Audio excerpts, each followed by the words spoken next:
regarding that prasadam which is cooked by them.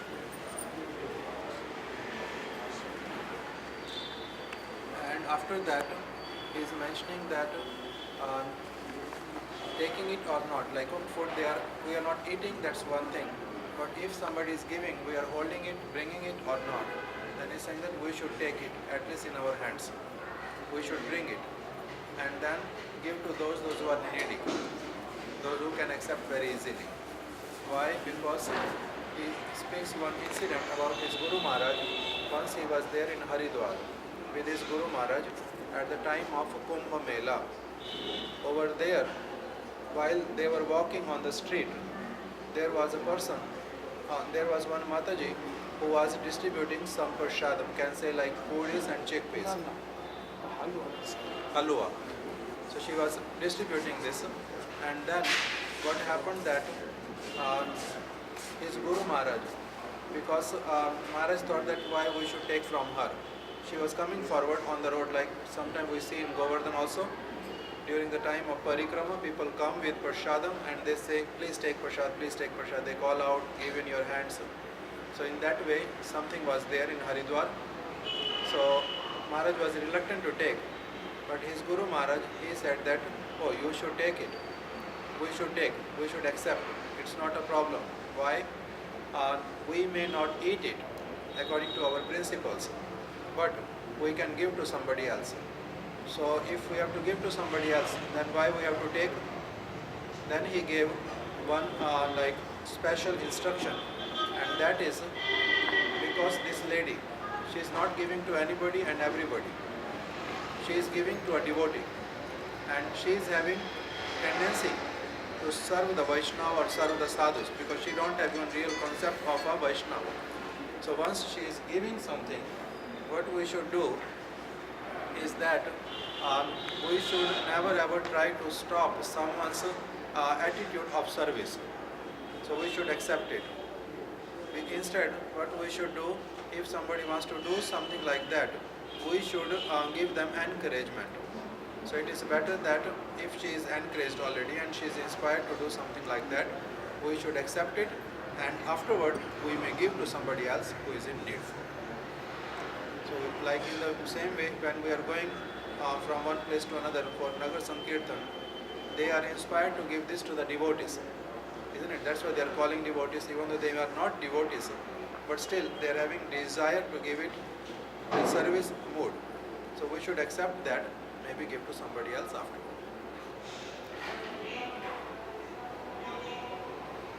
एक प्रश्न और पूछ रहे थे भक्त लोग कि गजेंद्र मोक्ष का जो पाठ आप कर रहे हैं, और ऐसा सुना जाता है कि प्रत्येक कार्तिक मास में गजेंद्र मोक्ष का पाठ करते हैं। इसको श्रवण करना, कीर्तन करना इत्यादि कार्तिक मास का एक कृत्य बतलाया गया है।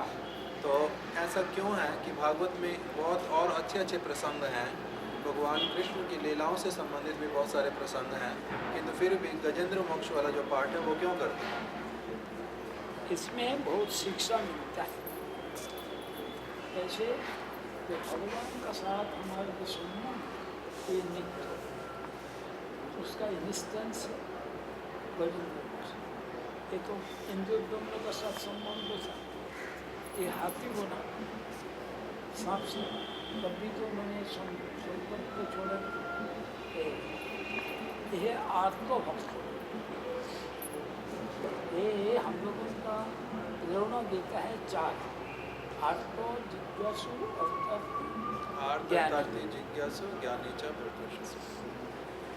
ये इसलिए इसको ऐसा कि शुद्ध गजेंद्र मोक्ष नहीं पाठ नहीं है, हम लोगों का ऐसा आदत बन गया। अभी वैसे ही करता हूँ, लेकिन पहले तो देखा ब्रह्मास्त्र चतुर्दश ये भी तो हुआ, बोली बामन संबंध कभी तो पाठ हुआ। तो उसमें भी ये बोली तो सब भगवान को दिया। भगवान का सेवा जो है एक एक जब एक एक को त्याग दिया। भगवान नाम इसमें भी कोई ऊंचा माथा को चाहिए यदि हरिभक्त टीका এই बामन देव को उन्होंने दान देने के लिए पैदा किया। उनका गुरु सुप्रजय इनको माना गया। ये बामन नहीं ये तो भगवान, तब भी उन्होंने दिया। क्या विचार किया, यदि भगवान ही हो तो ये जबरदस्ती लेने से तो नहीं हो सकता, तो क्यों ना दाता बने। इसने ये और एग्जाम्पल दिखाया ना, गुरु गुण सत्संग सुनोगे जननीय सत्संग स्त्रीलिंग सत्संग, ये एक कोई उसको भी दिखाया। इसीलिए ऐसा नहीं आजकल ये सब लोग कोई श्रेष्ठ व्यक्ति का सुनने के लिए इनको मौका मिला नहीं, और एक पालन भी किया, ये तो उठ गया। हर एक मिनट में तो होता ही यही जो ब्रजमंडल ऊपरी कमे भी नहीं था, हमारा मन में था जो कोई सब हमारा मत से किया हमारे साथ ही किया। बाद में नारायण इसको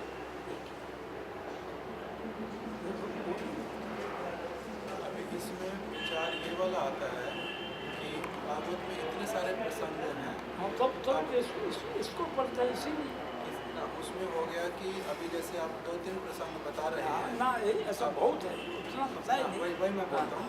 तो इसमें हो गया कि ऐसा कुछ 100% वो जरूरी नहीं है कि केवल यही पाठ ही करना है। भजन रहस्य भी कभी कभी मैंने सुना आप लोग पाठ करते थे, और ब्रह्म सूत्र तो आप बता ही रहे हैं।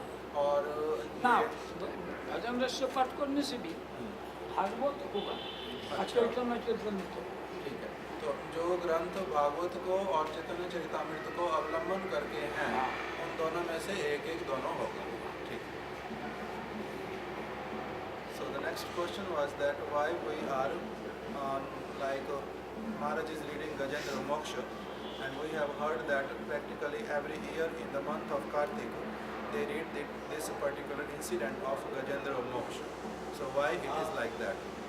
So first of all, Srila Maharaj started saying that in this particular pastime, in Bhagavad Gita, like Krishna, he mentions that Arth, Arthati, Jigyasu, Jnani cha, Bhartarshava. There are 4 kind of people who worship me if they are having sukritis. So Arth means a person who is in distress. So in this material world we are always in distress, and Gajendra also represents that. He is Artha Bhakta, means the time when he is in danger, the time when he is in distress. At that time the thought came in his mind that why I have to surrender myself to anybody else except the lotus feet of the Lord. So that's why he surrendered at the lotus feet of Lord. So Artha Bhakta, and in that there are so many teachings. First teaching comes that Bhagavan, he never ever like keeps any relationship with anybody through their body. He is Indradyumna Maharaj. Afterward he became Gajendra Moksha, Gajendra. He became Gajendra. So it is not that Bhagavan is unable to recognize him, or he is thinking that he is having elephant body, why I have to listen him. So in this way, there are so many different teachings in it, that our relationship with Bhagavan is eternal and does not matter in whatever species we live in. Wherever we pray, he listens for sure. So this is the teaching.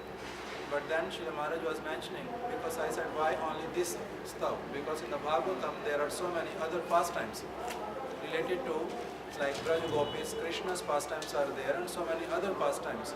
But why we have to hear and read this one only? So Srila Maharaj mentioned that even though nowadays most of the people they don't know that we can hear other stavas to this also. But because they have only heard this, that practically every year they keep only this subject matter, this topic.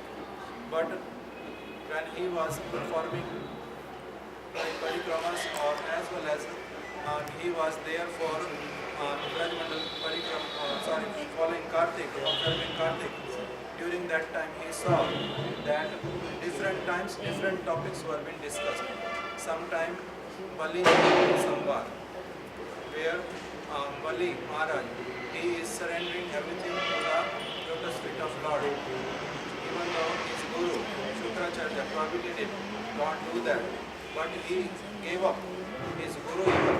Instead, he followed his real desire, whatever was manifesting in his heart at that time.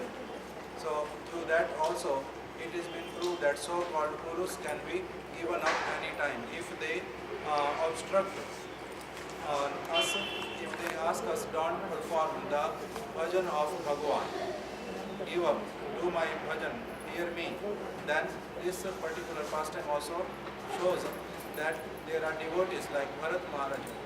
Bharat Maharaj means the brother of Lord Ramachandra. He gave up his mother because she was not favorable for the bhakti of Ram. And then Vibhishan, he gave up his brother Ravan because he was against the teachings of Lord Ram. So in this way, he is mentioning that one after another, all these pastimes we used to read or hear. Why? Because in that there were so many teachings included in it. And then sometimes they used to hear Brahma's Stuti from 10th canto 14th chapter, where Brahma is showing that person like me can also be pride, having pride. And pride for what? For nothing. Even though I am the creator of the whole universe, but still I am not the master.